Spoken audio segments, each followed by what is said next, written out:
Alhamdulillahilladzi arsala rasulahu bil huda wa dinil haqq liyudhhirahu 'ala ad-dini kullihi wa kafa billahi shahida. Asyhadu an la ilaha illallah wahdahu la syarika lah wa asyhadu anna Muhammadan 'abduhu wa rasuluh. Qala Allah ta'ala fil Qur'anil Karim, a'udzu billahi minasy syaithanir rajim. Bismillahirrahmanirrahim. Ya ayyuhalladzina amanu kutiba 'alaikumus syiyam kama kutiba 'alal ladzina min qablikum la'allakum tattaqun. Shadaqallahul adzim. Anak-anak yang berbahagia, di pembahasan Pondok Ramadan pada saat ini, mari kita sama-sama sejenak untuk membahas tentang berkenaan dengan teori dan praktek puasa Ramadan. Di dalam teorinya kita tahu bahwa kita melihat ada 6 bagian. 6 bagian itu meliputi, yang pertama adalah pengertian berpuasa yang pertama, yang kedua adalah syarat berpuasa, lalu yang ketiga adalah rukun berpuasa, lalu yang keempat adalah sunnah puasa, dan yang kelima adalah hikmah atau manfaat daripada berpuasa. Nah, pada kesempatan hari ini mari kita coba lihat yang pertama, bahwa kita memahami pengertian puasa. Semua kita ini tahu bahwa puasa itu adalah kewajiban yang diwajibkan oleh orang yang beriman, sebagaimana di dalam surat Al-Baqarah ayat 183 yang bunyinya kita semua hafal, ya ayyuhalladzina amanu kutiba 'alaikumus syiyam kama kutiba 'alal ladzina min qablikum la'allakum tattaqun. Wahai orang yang beriman, diwajibkan atas kalian untuk berpuasa, sebagaimana kewajiban itu telah diwajibkan bagi kaum-kaum terdahulu, supaya kalian itu beriman, bertakwa kepada Allah Subhanahu wa taala. La'allakum tattaqun. Nah,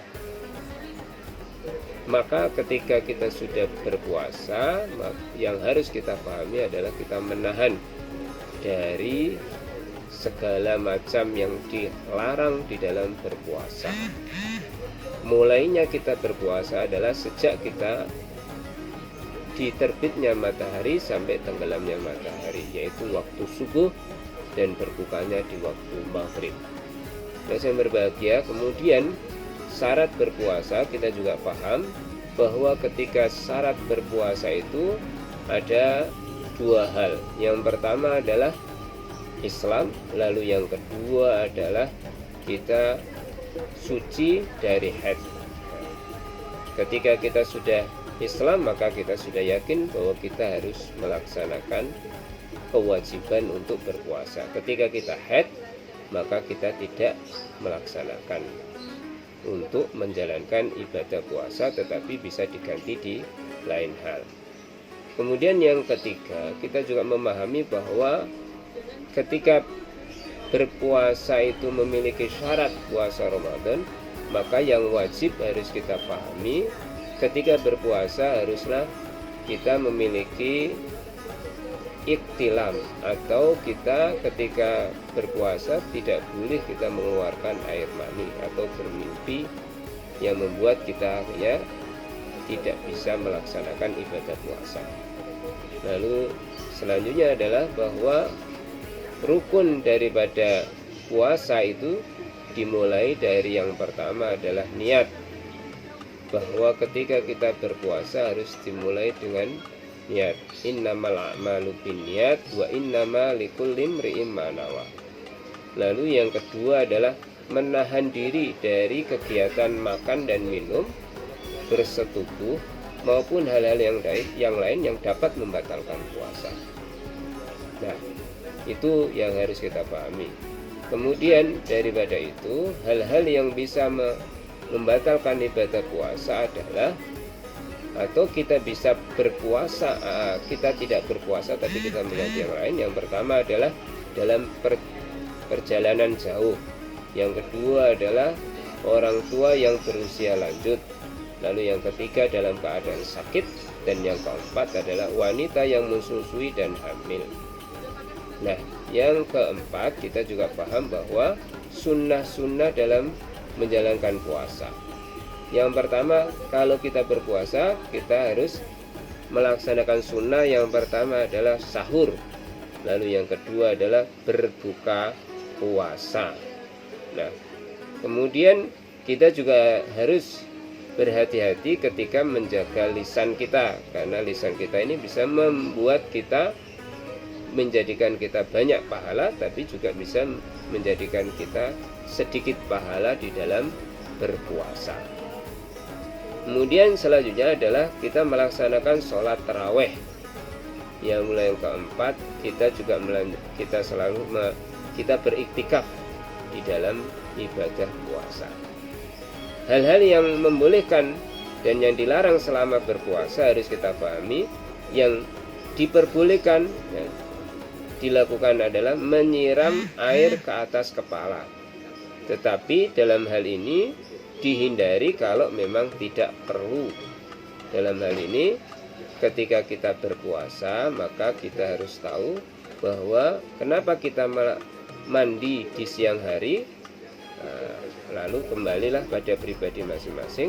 Kalau dia mandi di siang hari itu karena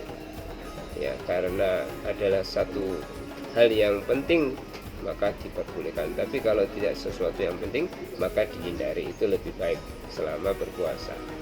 Kemudian kita juga harus bagaimana menghirup air ke dalam hidung ketika berwaktu berwudu.